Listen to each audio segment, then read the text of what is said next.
আমরা কখনোই সরকারের গুণগান গাই নাই এবং আমরা সবসময় ক্রিটিক্যাল ছিলাম। এটা আমাদের পাস্ট রেকর্ড যদি আপনারা চেক করেন তাহলে নিশ্চিত হতে পারবেন।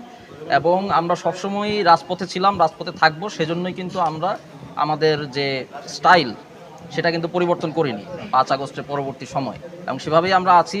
সরকারের যে কোনো ব্যর্থতা, সেটা দ্রব্যমূল্য নিয়ন্ত্রণে যদি সরকার গাফিলতি করে বা অন্য যে কোনো ক্ষেত্রে আমরা আওয়াজ তুলব এবং আমরা অবশ্যই সরকারকে চাপ দিব যাতে করে সেক্ষেত্রে একটা ফলপ্রসূ সমাধান। ছাত্র জনতার সাথে কেন কনসাল্ট না করে তাদের মতামত না নিয়ে উপদেষ্টা কেন নিয়োগ করা হবে এবং কী প্রক্রিয়ায় নিয়োগ হচ্ছে এটা আমরা জানতে চাইছি।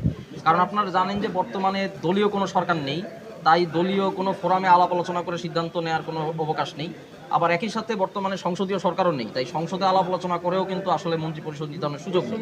তো সেক্ষেত্রে আসলে কিভাবে এখন উপদেষ্টা নিয়োগ হবে, কিভাবে সরকার চলবে, এ ব্যাপারে কিভাবে মানুষের মতামত নেওয়া হবে, এই প্রক্রিয়াটা কিন্তু নির্দিষ্ট করা জরুরি। এই প্রক্রিয়াটা আমরা দেখিনি এবং সদ্য যে নিয়োগ হয়েছে সেখানে আমরা এটার অভাব পরিলক্ষিত করেছি, তাই আমরা এ ব্যাপারে আওয়াজ তুলেছি, আমরা এ ব্যাপারে ক্রিটিক্যাল থাকি। কিভাবে উতরানো যায় এবং এই ক্ষেত্রে কিভাবে একটা রূপরেখা ঠিক করা যায়, বিভিন্ন প্রস্তাবনা নিয়েছি।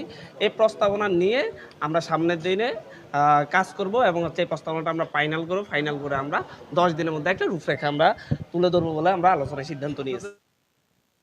বৈষম্যবিরোধী ছাত্র আন্দোলনের মধ্যে কোনো ধরনের ন্যূনতম বিভাজন নেই। আজকেই দেখেছেন সবাই এসেছে, সবাই কথা বলেছে এবং একটা হৃদ্যতাপূর্ণ আলোচনা হয়েছে। প্রায় 4 ঘন্টা আলাপ হয়েছে।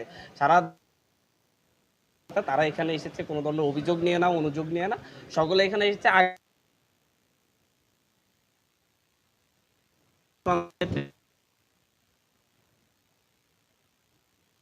প্রতিশ্রুতি, সেই প্রতিশ্রুতি বাস্তবায়নের জন্য সামনে থেকে কিভাবে কাজ।